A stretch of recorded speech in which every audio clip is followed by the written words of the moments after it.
Good evening, everyone. Welcome to another Space Place Canada event. We have Dr. Elizabeth Howell with us this evening, and she'll be joining us in just a moment. But of course, we have a little bit of housekeeping at the beginning of these. So the first thing is to thank our very generous sponsors. So as always, we have our Jupiter sponsor, which is MDA.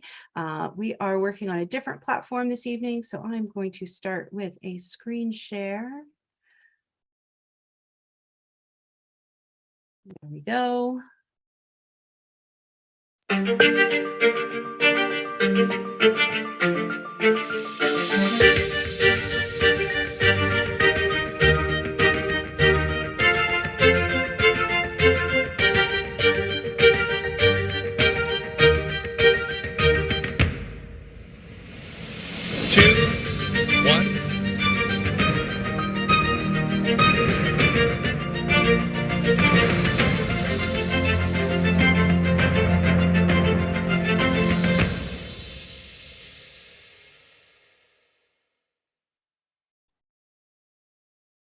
Great. And of course, we have 3 Mercury level sponsors, Global Public Affairs, Stratia, and Pratt & Whitney Canada. We also are asking for donations. Things are ramping up with our activities, and these things need funds. So there's some available swag with donations. If you are able to donate $25, you can get a lovely Space Place Canada mask and a card that will give you access to music from the McLaughlin Planetarium. And if you are able to donate $50, you get the mask, the card, as well as a copy of Bob McDonald's book, An Earthling's Guide to Outer Space. You'll notice at the bottom there, it says send your mailing address to chair@Space Place Canada if you are able to make those donations. That way we know where to send your swag, and I will put in the chat the link where to donate. There.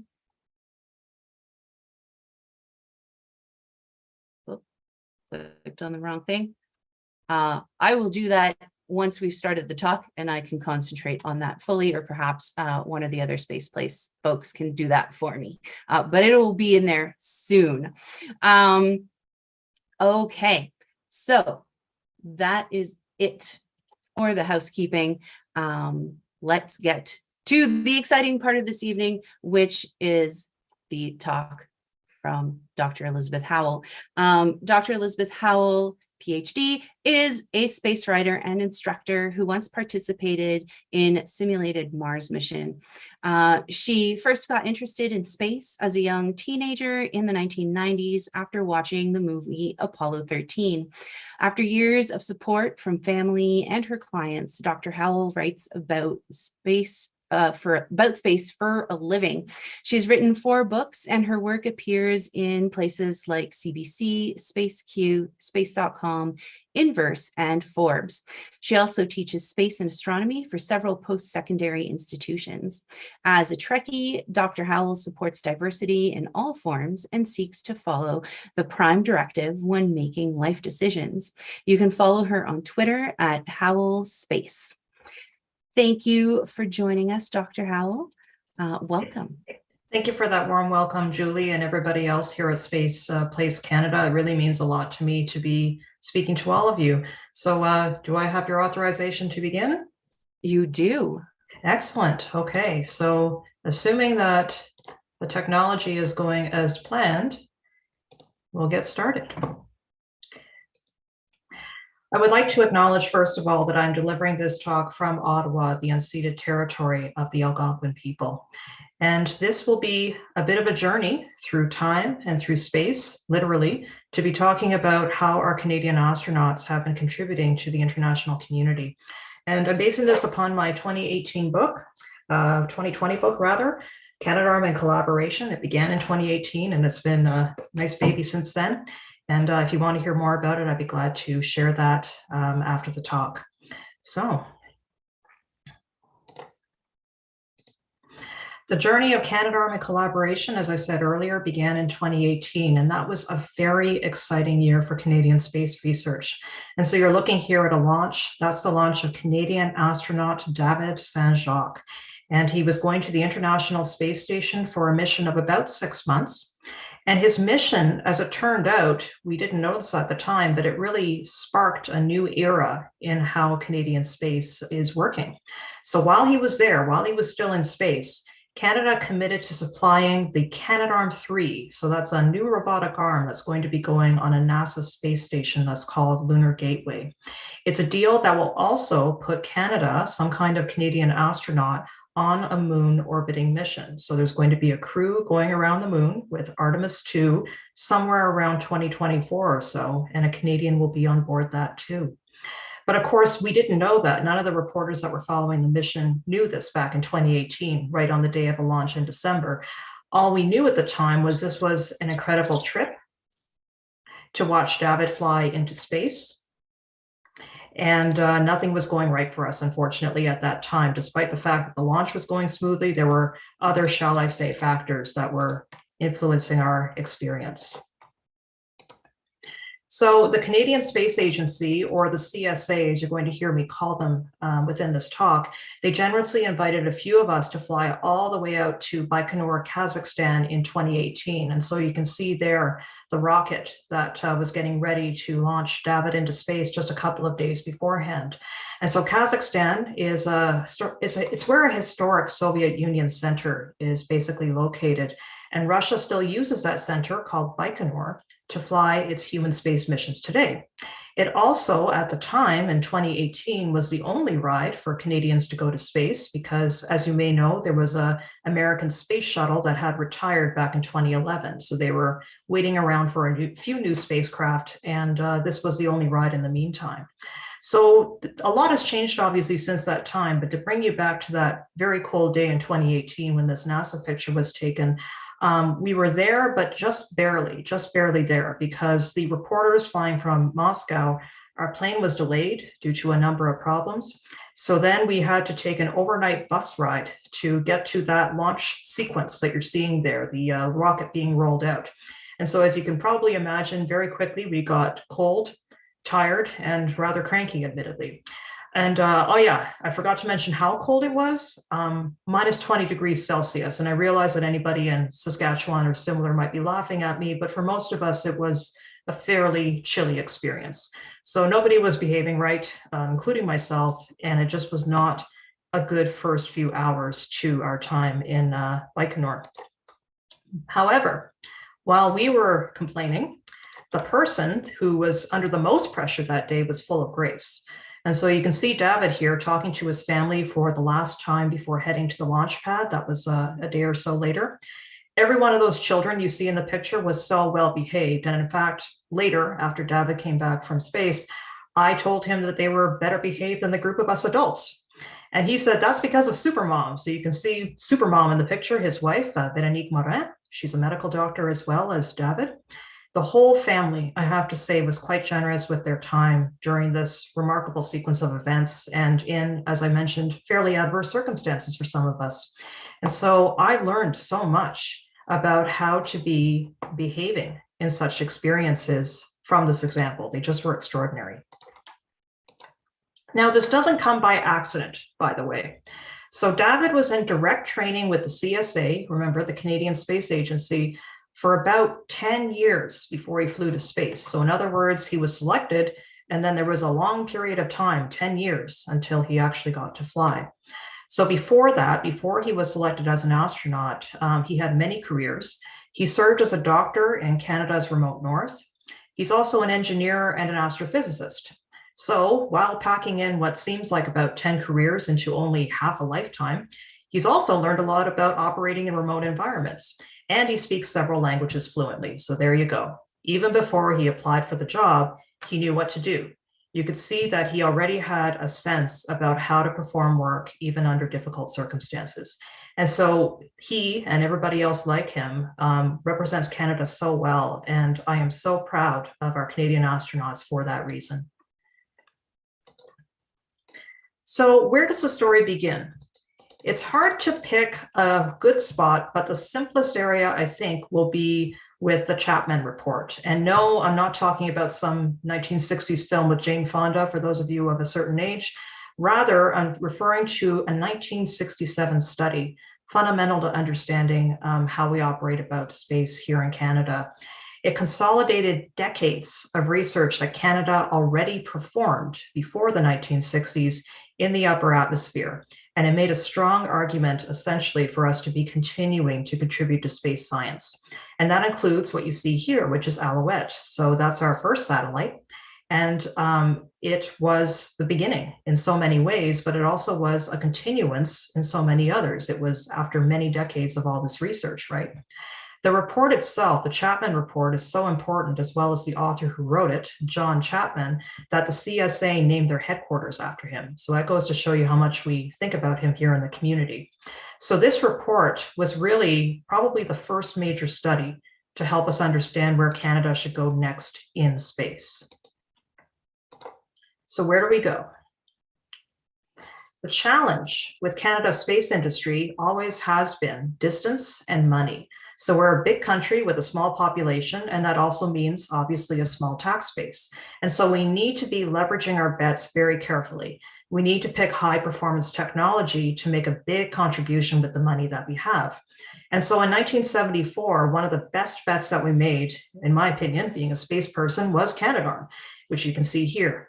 I'm simplifying a lot of research here and a lot of development work that preceded that 1974 time, but by then it was clear that the National Research Council, which was working on it, had a very interesting robotic arm in development, and it probably was going to work well in space. And the technology was cited by Jean Sauvé, who was then the Minister of State of Science and Technology, before going on to other things, of course, as very helpful to meet Canada's industrial goals overall. So that made it very important, not just for the space research, but for other things. So this picture is rather blurry, but forgive us, it was the 80s. And Canadarm, as you see here, built by Spar Aerospace at the time, eventually launched on the second ever space shuttle mission in November 1981. And I chose this picture because it's from that mission. So guess what? The astronauts who were on that mission were having even a worse day than the group of us in Baikonur, Kazakhstan. So they were supposed to be having a 5-day mission to test out the space shuttle, but there was a faulty fuel cell. So NASA essentially had to cut the mission down to 3 just to get everybody landed safely. And so astronaut Dick Truly, who was on that flight, he later told me, we were in a scramble to get all the flight tests done. Now, to be clear, NASA had made numerous accommodations, but still one of the key things they wanted to test here was Canadarm. So he and his partner in space, Joe Engel, carefully moved the arm through its adjusted schedule. And guess what, he said?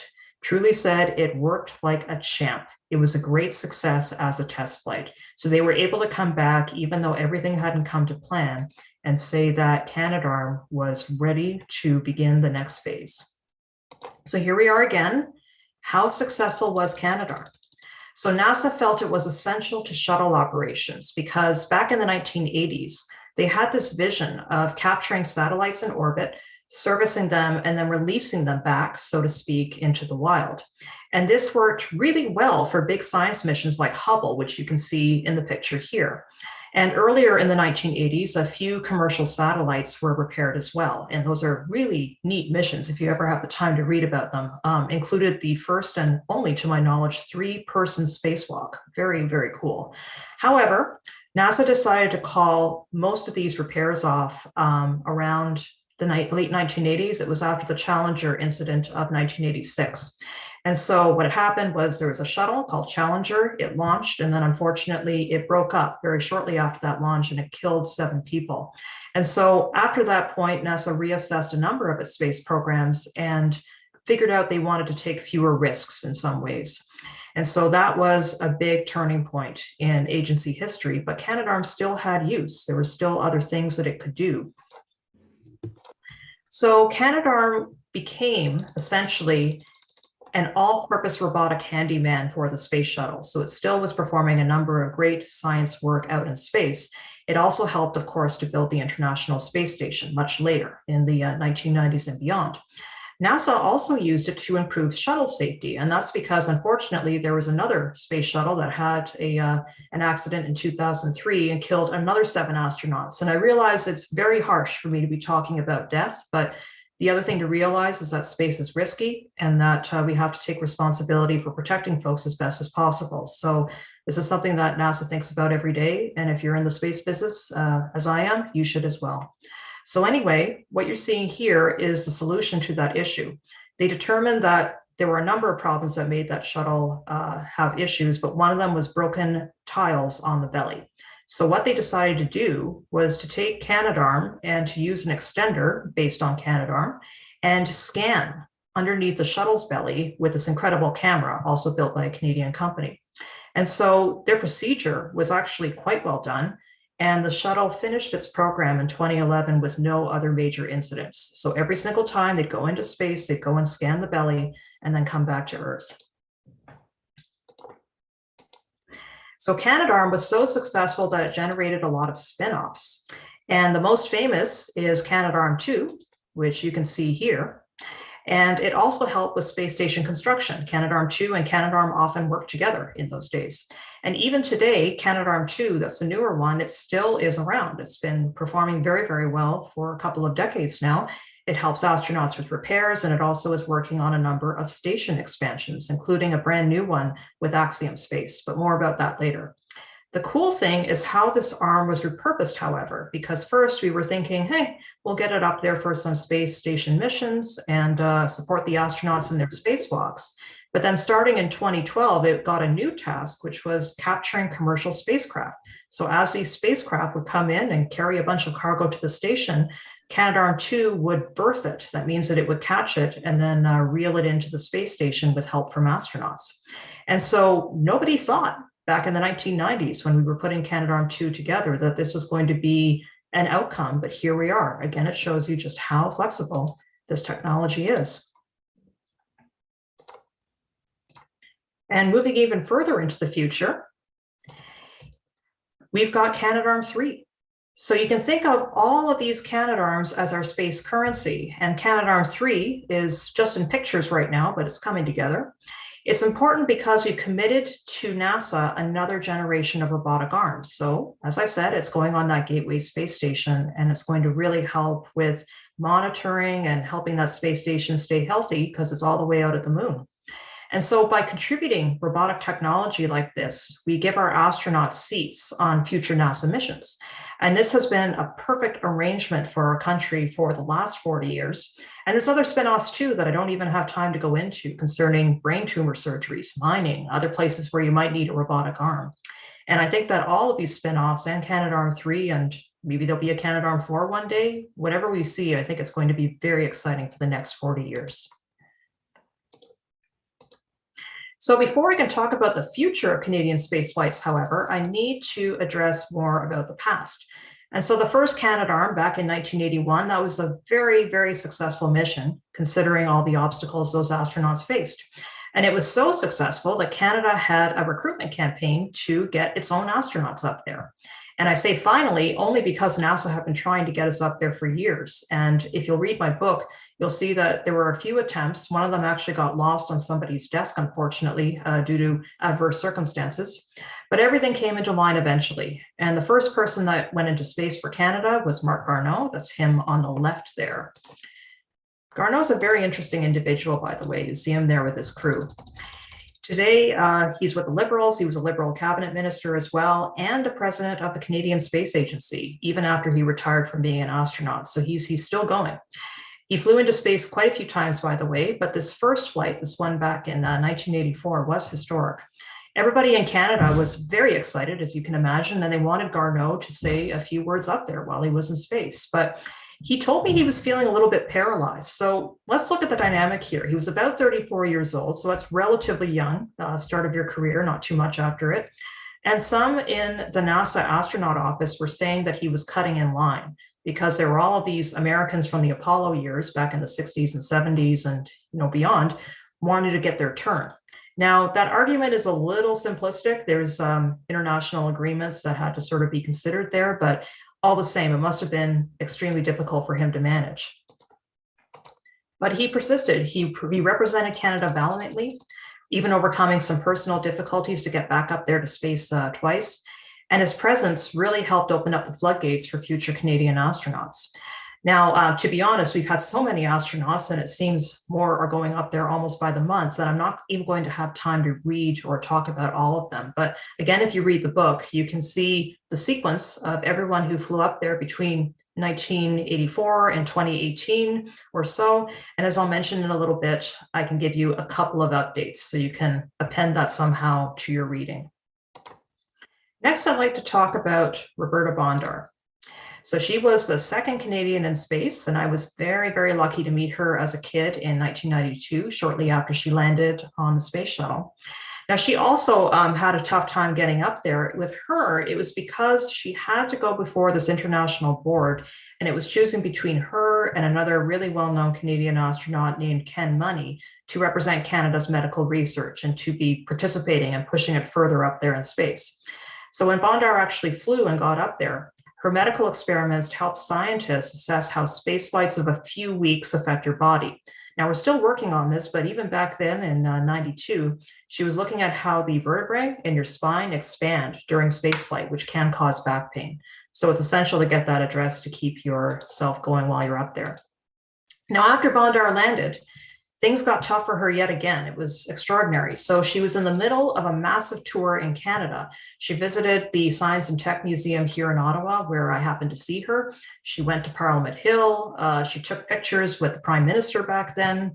But then she took a taxi back to the National Research Center, so National Research Council, rather. And that was where the program was at the time, the astronaut program, before CSA was officially done. And there she was told, Bondar told me that our contract was over. And what happened, right? As you can imagine, that was a big question and a massive shock. She told me there was no one who protected me. That was the way she put it. And she never found out why. And so I started to ask around because I was curious as to what had happened. And given that this was 30 years before I started asking the questions, I only found out during our interview. NASA and CSA said the people who would know about it have moved on. You know, they've retired or otherwise sort of departed. And one CSA president, who you can read about in the book, said it was NASA's decision. But again, I can't confirm that. So just to be clear, it was something that remains an open question at this time. But Bondar didn't slow down. That's important to know. She has her own foundation now. She's an acclaimed photographer. She has continued to collaborate with the CSA, even though she's not clearly an astronaut. But to her, she feels that there has been this massive discrimination against women in the space program. And she also cited something worth considering. I'll just bring it up as it was something she mentioned without comment. But she said that Bondar and the other Canadian female, Julie Payette, have only flown for a few weeks in space between them, right? But there have been several Canadian men, and if you add them all up, that's quite a few more months. You know, it's more than a year, probably a couple of years if I was to add them all. So on a more personal note, what I'm looking forward to is seeing Canadians of even more genders and backgrounds getting up there and reaching space in the coming decades. And as I'll talk about shortly, I feel that we have a lot of hope on that metric. So this is probably a familiar face to many of you. So I am going to do the impossible and try and group Chris Hadfield's contributions into just a few words, but it's simply because I'm sure that you know very much about him already. So he's flown in space also a trio of times. His first mission was back in 1995, the one that few people remember, oddly, and that was to Mir, the Russian space station. So that's a very fascinating mission, and you should look at his biography to learn more. His second mission was at Canada's first spacewalker. And so they played the Canadian anthem in space on one of his spacewalks, or properly first spacewalk for the Canadian Space Agency. I should make that clear. So anyway, I saw that live back in 2001. And that was one of my favorite moments of all time, just hearing the Canadian anthem and seeing him up there. And they had Canadarm 2 being deployed. It was a very meaningful moment. And so then he was the first Canadian to command a space station mission in 2013. So a very active career, and of course, many, many contributions to the community. We're very lucky to have him as well as everybody else. So far, I've just been giving you a bit of a tour, right? And I'd like to actually take a pause, because most of my book is not about that.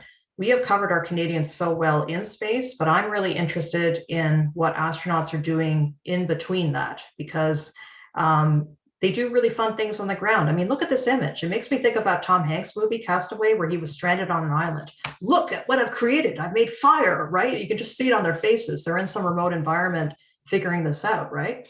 And so what you see is, unfortunately, we have this tendency in the media, and I'm a journalist too, so I get it, but we tend to focus on stuff like, when's the next Canadian going to fly in space, or what are they doing on their mission? But that's the least part of their job, okay? So a typical astronaut puts in 20 or 25 years, maybe, you know, at the CSA, where they are hosted these days, but they spend anywhere from a few weeks to months in space, right? So most of their careers are on the ground.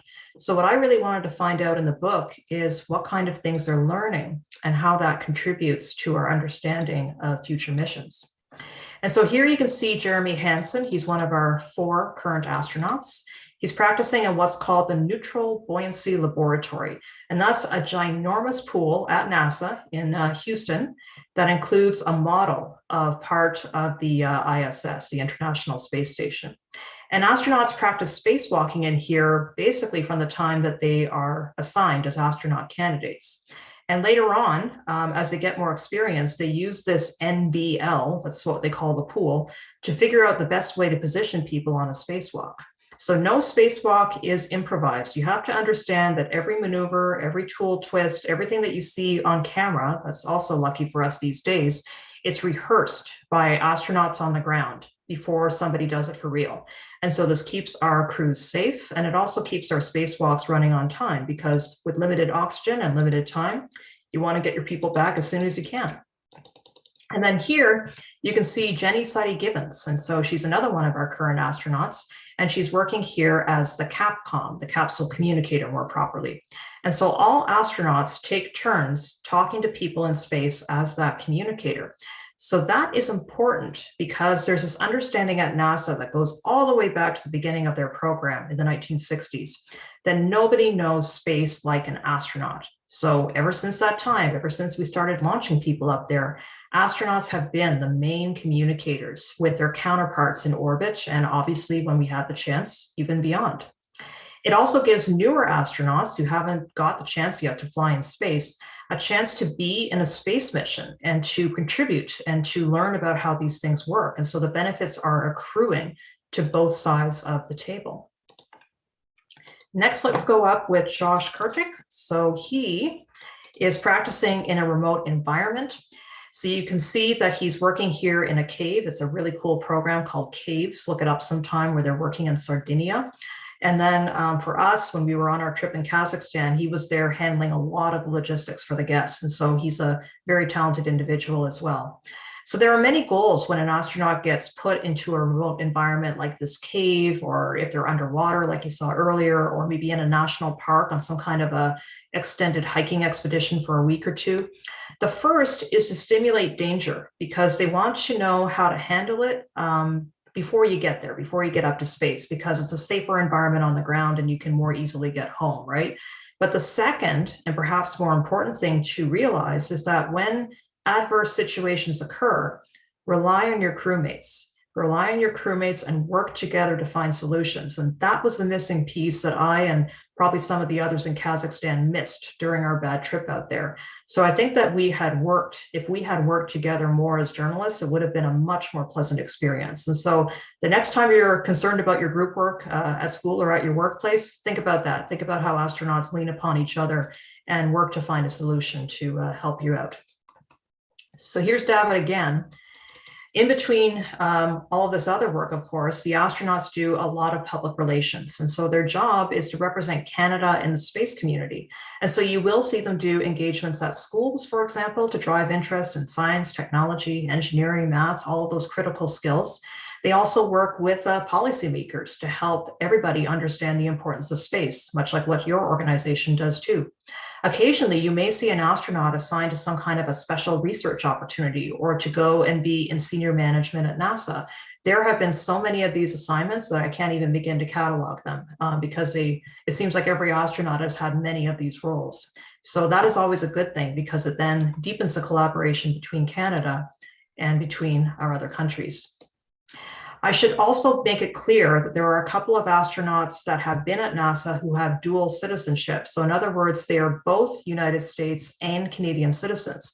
And so one of those examples here is Andrew Feustel, and he is the second Canadian to command the ISS, an ISS mission, and he is the only Canadian to have worked directly in orbit with the Hubble Space Telescope. He participated in a few of its repairs. And he used to work long ago at the Sudbury Neutrino Observatory, which is this incredible place. I got to go there quite a few years ago, where you go and you study things underground, things having to do with particle physics. He also worked in the field as a geophysicist. And so look at all this remote environment stuff on his resume, right? He told me that working in such environments is very useful because, in his words, it's very similar to what we do in space. And so all of this stuff was quite helpful and quite useful to him. But I also want to be paying tribute for another thing that Canadians are known for, which is space medicine. So we implement it on the ground very clearly, and we also tend to participate in space medicine heavy missions. That just happens to be part of our mandate and part of our expertise. And so I mentioned Roberta Bondar, and I also mentioned earlier Ken Money, who you can see right here. And there's a lot of stuff that is really interesting about that. Ken Money, by the way, is perhaps the most famous among the astronauts who did not get the chance to fly. There's a couple of Canadians who were selected as astronauts and for whatever reason never made it up there.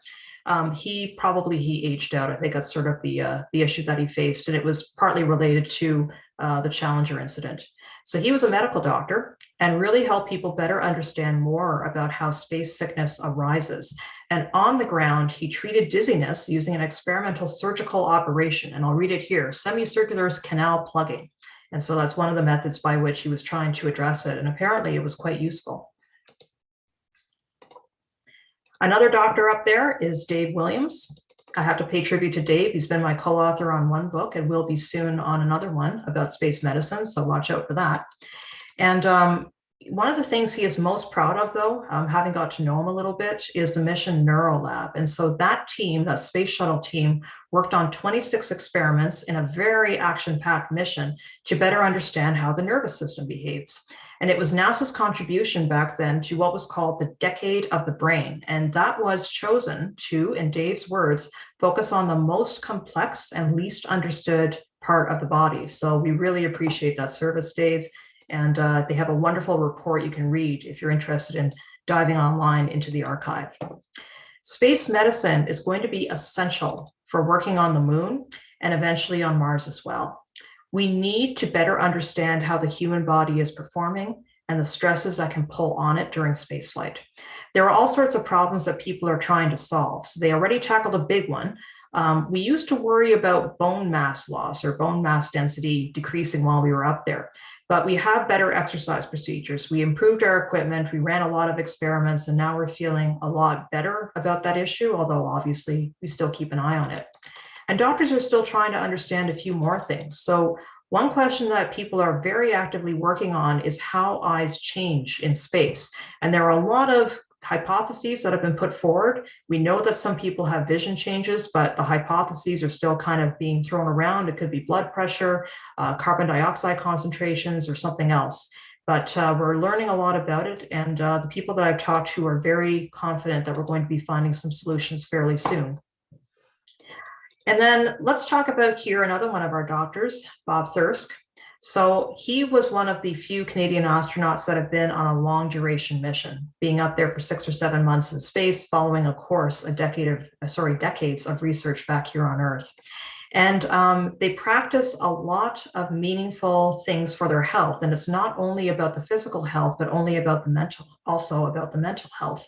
And so Thirsk told me that one of his favorite times when he was up there for about 6, 7 months was all of the meal times he got to share, because there was a crew of international folks. And he would say, I would talk about how the Canadian parliamentary system works and describe question period. Now that would be a good discussion on its own, right? He also would recount stories of early Indigenous explorers and early explorers as well, right? And so he also, as a part of it, would say how hockey is a part of our national culture. You know, it was a lot of fun. And he also gave me a wonderful tour through the space station that you can read about in the book. Now, things obviously are a little bit tougher with the ISS relationship these days. And so the space community rightly condemned Russia for its invasion of Ukraine back in February. We have many Ukrainian Canadians here, so that we are part of that community.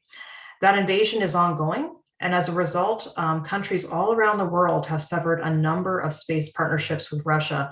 And so if you read about, for example, ExoMars, that's one mission that has really been affected by the activities. Now, of course, this is the right thing to do. I should emphasize that. However, Russia is still working on the space station. So that relationship is moving normally. And NASA has been very careful in keeping that going for the time being. But we do keep an eye on it. The conflict has got me thinking a little bit about what it was like to be back in Russia and Kazakhstan in 2018 and sort of my experiences there. But I also have to understand that was a different moment, in our history. That was 4 years before this happened. And what I really try and focus on is just what was in front of me, what I got to see, and then sort of what that might have symbolized about our space program. And so I was lucky enough to go twice, and it was because I got to see David's backup mission where he was supporting another crew and then his actual flight. And so in those weeks that I was out there, I got to talk with the crew's families and to really see the history of spaceflight as is portrayed in Russia. And so did you know, for example, that the Soyuz rocket that is shipped to the launch pad on a rail track, you saw that earlier, but it goes all the way from its kind of facilities building out to the launch pad and then is hoisted. It's quite something to watch in person. Very, very weird. And did you know also that astronauts are instructed to use the bathroom on the side of their launch bus on the wheels? And that's essentially because Yuri Gagarin did it. So Gagarin was the first in space. And so by tradition, the Russians like to follow a lot of the milestones of his mission. And as the guests on Russian missions, we tended to do the same thing. So there's a whole host of launch traditions associated with it. So just before that launch in Baikonur back in December 2018, I was inside a building watching David getting suited up. And so here he is in his spacesuit, his so-called spacesuit. And when I left the building, you have to understand that they were just in the final moments before walking out, giving their goodbyes to the commission evaluating their work, and then heading out to the launch pad. So we only had a few more minutes with them, essentially. And so the crew was still inside. They were finishing their spacesuit work. And there was a huge crowd, okay? And there was the walkout area and there was no room. And so I was trying to figure out how I could get near there and to do it properly, because clearly it's a secure environment. You want to be following the rules. And so I went and I found a Russian security guard, and I know a little bit of Russian. So anyway, I pointed to a spot beside where they were going to be, and it was on the side that had almost no people. They had one side kind of cleared for NASA television. So I said, "Tuda," and that basically means over there. And so the guy's looking at me skeptically and says, "Kto vi, press?" And so that means, "Who are you, press?" And I said, "Da, Kanadsky press." And I put on my most impressive smile, I suppose. Well, guess what happened? That's essentially where I got to stand. That's where the person who said they were with Canadian Press got to stand. So that guy did a big favor, obviously, that day. I was literally shoulder to shoulder with the NASA TV people. So the same view that you see on television is essentially where I was standing. And I was very, very grateful that this fellow had been so generous with his time. So really, I've covered some of the main themes in Canadarm and Collaboration, and there are way too many people I should be thanking for their support over the years, personally, professionally, my husband, my family, etc. But certainly ECW Press, the publisher, should be front in line, because when they approached me, I was some 30-something. That's very young to be writing a book, and there was certainly a discussion about whether it was the right time, but we felt that it was. We felt that among us we could do it. And what I couldn't know, though, is as the book was going to press in 2020 and published, it would have to be updated so quickly. And so who knows, maybe if I get enough copies sold, I can write a new chapter about the new stuff, but I can give you a bit of a sense. So let's jump into this stuff. It's really good stuff. So here's Canadian Mark Pathy. He's in the blue shirt on the right if you're looking for him in the group. So he's not really the same kind of astronaut that you might have seen before. He's not in the military like Mark or Jeremy. He's not a scientist like David or Roberta. He is head of a Montreal investment company, and he just participated in this really cool mission called Axiom 1 on behalf of Axiom Space. And so among the people he was working with was Dave Williams, the Canadian astronaut Dave Williams. And Dave and other people were creating medical experiments for Mark to run on this private space mission. So let me emphasize, a company in Houston with Canadian involvement is now running its own space missions on the ISS. And Canada was in that very, very first mission. And so we're a very lucky country. Maybe we'll be lucky enough to have somebody go up there again.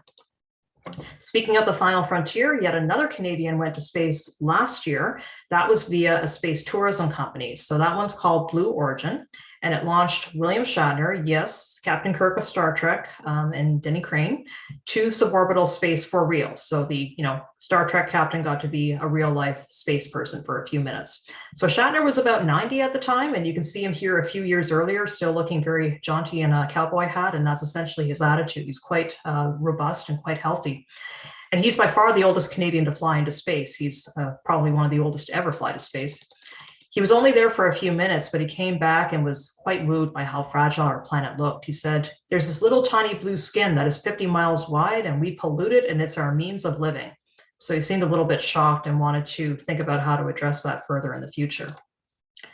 I also want to talk about other missions, but before I do so, let me just emphasize those two Canadians were very lucky to go, because it's an imperfect system, space tourism. It's very new, and it costs millions of dollars to go to the space station, something like the cost of a house, equivalent cost of a house to fly even on Blue Origin for a suborbital space tourist, something like that. Anyway, no matter what kind of money I'm talking about, that's a lot. I realize that.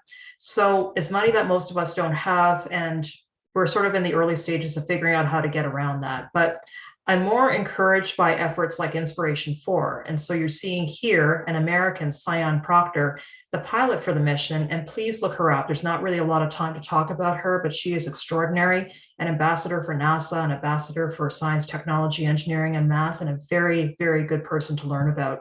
So Inspiration 4, to get back to the mission in which she participated, that was also funded by a billionaire, and the billionaire's name is Jared Isaacman, who's held a lot of kind of roles in his life, as well as being a business person. And so what he did, Isaacman, was he selected Sion and two other crewmates based on their life experience, okay? And also he paid for their seats. And so they raised millions of dollars for charity while they were up there in high Earth orbit. And it was probably one of the best space moments of 2021, just an extraordinary story. So if I could pick one theme that I hope Canada will continue to embrace in this new space economy, it would be that collaboration. I realize times are tough right now. We're obviously in a pandemic. Many of us are suffering in this time. And so sometimes when I get on the radio or go and talk to somebody in my role as a space journalist, I get a very good question. Folks say to me, why is it worth going to space right now when, to name one of many problems we're facing, Indigenous communities are lacking drinking water? And so I always tell them about the same thing, which is to definitely hold their politicians accountable and to make sure to continue to fund and support those that are in need, because these problems are important too. That being said, I have a couple of other things that I always try to say if I can. I believe that Canada can still, though, play a role in investing in space while addressing issues like this on the ground. This includes these human issues as well as problems such as global warming. Space can and often does intersect with multiple interests. So think about satellites mapping fires, for example. That's something that Canada is working on very hard and is hoping to get that launched soon. Medical technologies repurposed for remote environments, like Canadarm, for example. So space does have valuable intersections. Our challenge, though, is investing in the right products and the right projects that are going to be creating value for everyone. So do hold folks accountable on that. In closing, though, I wanted to say that Canadarm, in my opinion, has definitely been one of those most valuable investments, and we have been able to repurpose it for numerous things in space and in other places on Earth. Heck, it's so meaningful, the technology's on the bill, the $5 bill here, you can see it right there. So our world is obviously imperfect, but I try my best in my space exploration writing to show how this industry can make us better people and to sort of shoot for better and better every day. And I also continue to learn from all of our astronauts how to be a better person myself. So thank you very much for your time, and please stay safe out there. Thank you. That was wonderful. All right, folks, if you have any questions for Dr. Howell, please throw them in the chat. For those joining us on YouTube, just so you know, we also have a group of members joining us on the Zoom call tonight. So I do have questions coming from two places, but I will take them from wherever they come. So I do have a couple of questions in the Zoom chat here. Do you believe our continued engagement with the Russian Space Agency is sustainable for NASA or the Canadian Space Agency? And if so, how do you believe it could work? So I'm not involved in those discussions whatsoever. And so I'm not privy to those decisions, why that's happening behind the scenes. And so I can only imagine that there's something going on between the Russian Space Agency, Roscosmos, as well as the various international groups. So let me preface that. It might be, again, recognizing I'm not an expert in this, but it might be a diplomacy factor. So there might be a reason that they're continuing to pursue that. But I also will note that if you look at the International Space Station against the numerous other space projects that have been canceled, it's an interesting dynamic. So I don't know, but I continue to listen and to learn and to do my best to figure it out, just like the rest of us. It's certainly a special case since they're already up there. Yes, and the other thing too is you can't simply break apart the space station. They've conformed, they have about half of it there, and it has some very vital systems. So it's a complicated question, but one well worth asking. Great, thank you. Are there other unsung Canadians who are now working on a project in space? Next generation of Canadian astronauts? Sorry, you said unflown Canadians? Unsung Canadians who are now working Canadians that are working on projects in space. There are way too many. Let me try and reframe it slightly while trying to answer the question. So our space industry appears small, but we're very mighty. And one of the reasons is that we're so good at bringing in support from other places. So the Canadian Space Agency, for example, is not the only space government group out there in Canada. They work very closely with people in other agencies, Environment Canada being one of them, to be really leveraging money between the departments as best as possible to meet goals. And so often when you see a launch, there's like 3 or 4 government agencies that are involved. I didn't even have time to talk about all the other companies that are participating in the space program. So if you look across Canada, you're going to see government people, you're going to see nonprofits, you're going to see companies, you're going to see a lot of folks that are working together. So I guess maybe if you're talking about the unsung ones, it would be those teachers that come to me and want to put space in their curriculum. That would be probably one of the people I can really single out very quickly, but there are numerous ones. And I would say, especially if you happen to be coming from a diverse background, that hopefully you'd be highlighted, because those are the stories we really need to be telling, I think. I agree 100%. We have another question here. What is one of the coolest stories or moments you've covered, and why? So when I was just coming out of studenthood, so to speak, I went down for a Canadian launch. It was one of Steve McLean's launches in 2006. It's a very long story, but I'll try and compress it quickly. So there was a launch that was expected, and then lightning hit the launch pad. So clearly they didn't want to go right away. They wanted to take a look at it. While they were looking at the lightning problem, this tropical storm began to make its way up the coast. So I had to leave. I only had so much money, and I had school and all that stuff. So I was standing just across the river from the Kennedy Space Center, and I was watching this shuttle, very small. It's like that big, and it's making its way back. Now, before I get into the rest of the story, this is before smartphones were really a thing, so that I don't sound silly. But anyway, I'm standing there and I'm watching it go, and it stops. And this is like miles away, right? So I'm trying to figure out what's going on. I'm going, why did it stop on its way back to the vehicle assembly building? It's supposed to be pulled in for shelter because of this tropical storm. So I get into the taxi, and there's a lady taxi driver, and she says to me, did you see or did you hear what happened? And she's like all frantic, taxi driver, right? And I said, no, what happened? And she said, they're turning the shuttle back around. The tropical storm has shifted. They're putting it back on the pad. And I'm on my way to the airport. So didn't see the launch. Did see the only time they had to turn the shuttle back around to head back to the launch pad. So I did witness a bit of history there, even though I didn't get to see the launch. So that's a fun story. And it was just wild in a lot of ways. That's neat. Kind of too bad that you didn't get to see the launch, but neat. Yeah, it took another 9 years. No, 13 years. What's 2006 to 2018? I can't do math quickly. 12 years. So yeah, I had to wait another 12 years before I saw a Canadian go into space. Although I was lucky enough to see 3 space shuttle launches between 2009 and 2010. Every one went up while I was there, which never happens. So that was my payback. Awesome. All right, folks, if you have any other questions, please pop them in the chat. In the meantime, we do have some copies of Canadarm and Collaboration to give away, and we are going to do that through trivia questions. We will see how closely you've been paying attention. So I'm going to share my screen. The first question I'm going to aim at the folks in Zoom, because there is a time delay between what's happening in Zoom and what's happening on YouTube. And for it to be fair, okay, so the first question is for the folks in Zoom, and then the next questions will be for the folks in YouTube. So sharing my screen. There we go. So the question is, how many Canadian astronauts have there been so far? I know it's kind of a tricky question.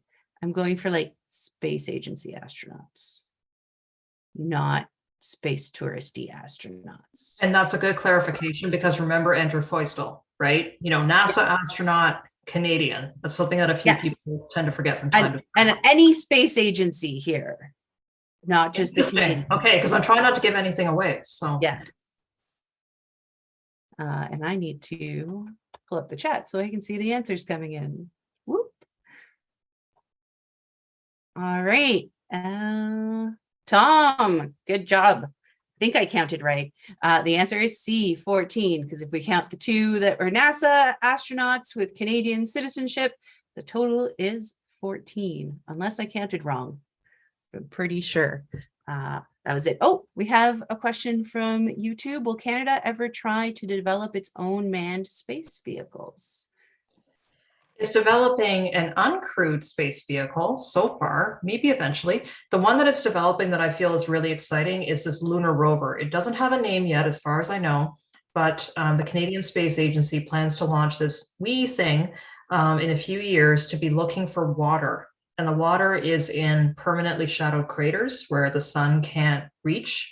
So that allows it to stay there for potentially billions of years. And the water, hopefully, will help support some future astronaut group that's working on the surface. And this is all part of the magical Artemis program, which I alluded to with our gateway contributions. It's all together. It's all related. So there you go. Nice. All right, folks watching on YouTube, now is your chance for a book. I will share my screen again. All right. In what year was the CSA founded? Was it 1980? Was it 1979? Was it 1998? Or was it 1989?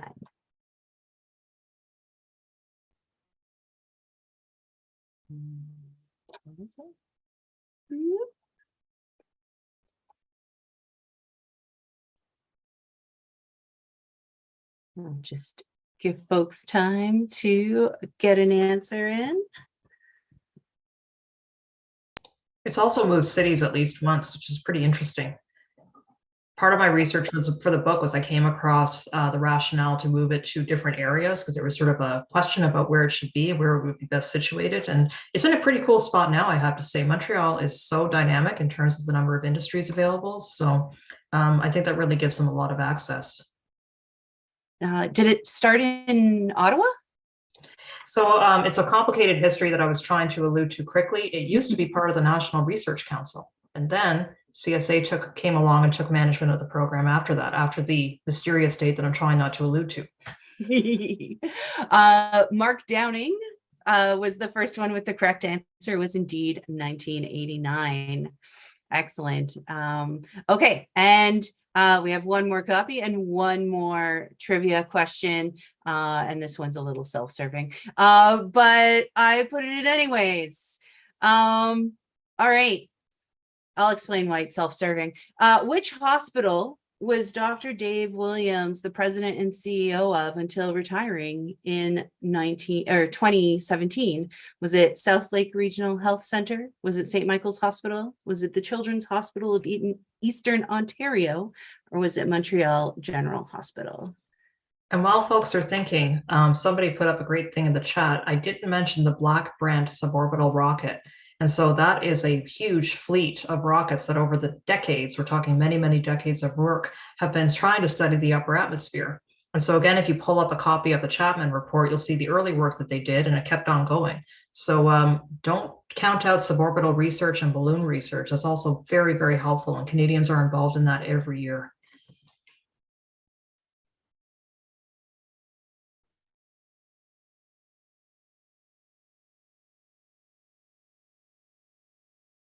See, I know this one was a little bit of a tricky question. Guesses are welcome.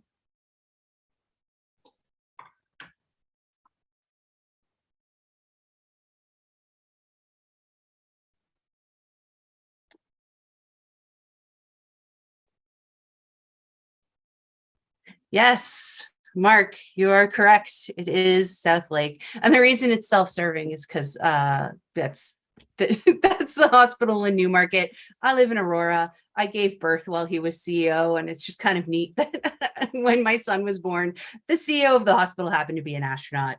It kind of makes me happy. All right. So I will stop that screen share. Okay. One last thing before we wrap tonight. We have our next event coming up, and I just need to, whoops, click on the wrong thing. Our next event will be a members only event. So if any of you joining us this evening are not members and would like to participate, we encourage you to contact us and learn how to become a member. So our next event, what is it, Julie? What is it that we might want to be participating in? It will be on June 23rd. Ian McClellan will be doing his long-awaited follow-up talk. He did a talk for us about Canada's large planetariums, and this talk will be about Canada's small planetariums. So you can reach out to us at info@spaceplacecanada.ca for information about how to join. I imagine there's information on our website as well, spaceplacecanada.ca. So thank you everyone for tuning in this evening, and thank you so much, Dr. Howell, for a great talk and for a fascinating book. Thank you so much, everybody, and please stay safe. I hope that the rest of your long weekend goes well and beyond.